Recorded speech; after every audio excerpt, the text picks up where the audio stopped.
In this video lesson, we're going to continue to work with parametric or generative or procedural design in Grasshopper for Rhino.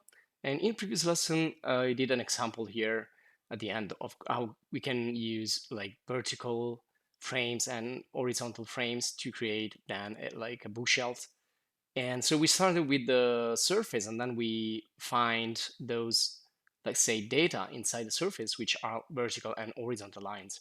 And from those, we extrude or we loft, and then we create with the thickness the various shelves. So it's just an example of how we can do furniture design, furnishing in Grasshopper and Rhino.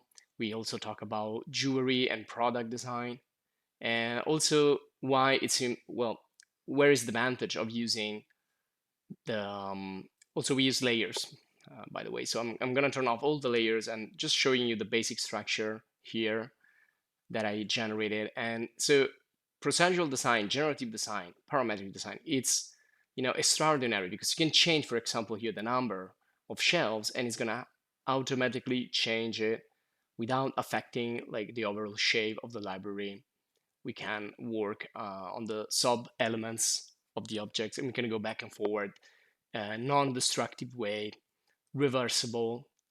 And so in other systems, we cannot do that. So this is the great advantage of using algorithms in Grasshopper's nodes, parameters, values, etc., etc.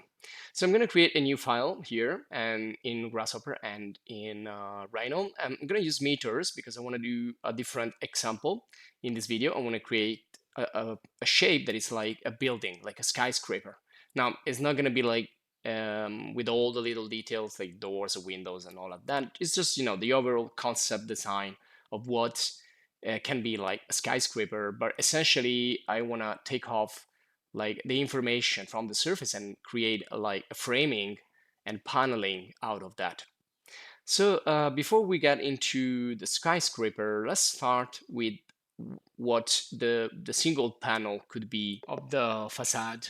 So we saw before other basic commands. So we're gonna try to work with as much as we can, but there are so many. So the previous video we talked about like using a list and the sets and the trees.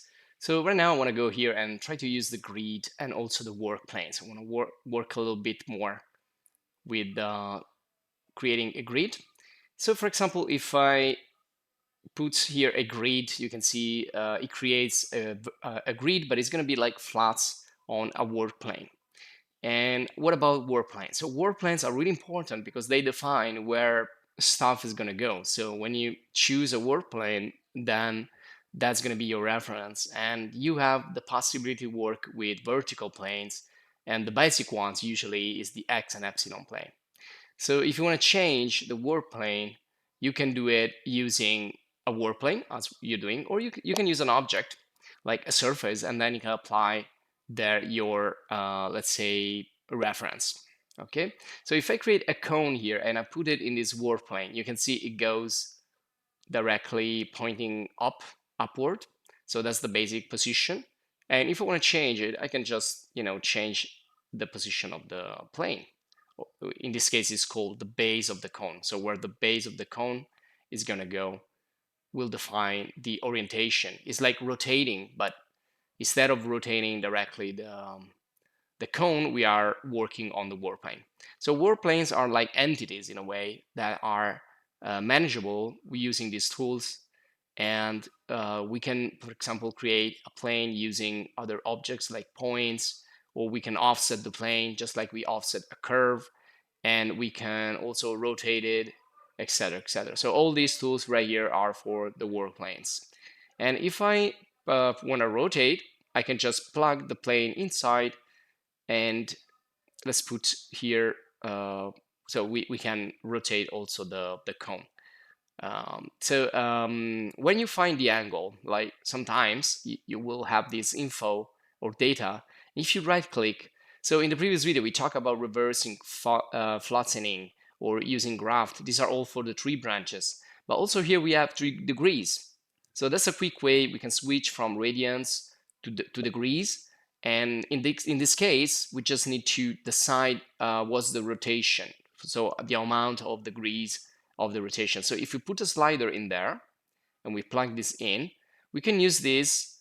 Let's edit, and also if I go right click from here, I can already decide if this will be integers. And once we have that, now we have from 0 to 1, so only 1 degree. So we can change this and make it like from 1 to 360. And for some tools, we can also go like more than 360. And we can call this degrees, so we can remember that these are degrees and not like gradients. And you can see now I'm rotating the plane clockwise. Rotation is clockwise. And we can switch anytime to degrees, from degrees to radians, and from radians to degrees, just right clicking. So that's another type of change we can do with the right click and setting up the expressions. And again, we already talked about the others before. So depending on the value you're working with, you could have like also additional options there in with the right click. Now in the curve, I want to create now something that I will use for the panel. So you can do any shape essentially, but I'm gonna go with a polygon, and or you can create a polygon from the center, or you can create it from the edge. It's up to you. I mean, it's just a different way you can create objects. Sometimes you can create them from the corner, sometimes you can create them from the side. And we already have a plane, so we do have a plane right there. We can choose the segments, because a polygon can have like an infinite number in a way of sides, but we don't want to make this too complex, so I'm not gonna exaggerate with the sides, and just taking off the cone right there. So the edge start needs 1 point. So where do we want our panel to start? Well, this doesn't really matter. We can put it like right there if we want, and then we want to set the end. So that's the line. And this is all we need for the, you see here, we just need to change the number of sides or the number of segments. Otherwise, if you have less than 1, you cannot have a polygon, of course. So this is now a octagon, and you can choose an hexagon. You can choose even a 4-sided square or a rectangle or triangle. So I'm going to go for the octagon, and if I use the fragment patch in the surface, I can make it like a flat surface, which will be good for paneling. So when you create panels, usually you want to do like the panel, which like is the feel of the object, and then you want to do like the surrounding framing. And if I offset the curve and I set a number here, like 0.3 means 30 centimeters, because I'm working with the meters. So this is gonna have 1 meter for a side of the octagon, and then it's gonna have like this doubling of the line. And again, if I use fragment patch, now I have also the other. So I can do like a boolean here. So let me create a curve just to show you quickly. If I hold shift and click and drop the link in there, and you can see that well, it doesn't work. So if I activate, let's also extrude so we can see this better.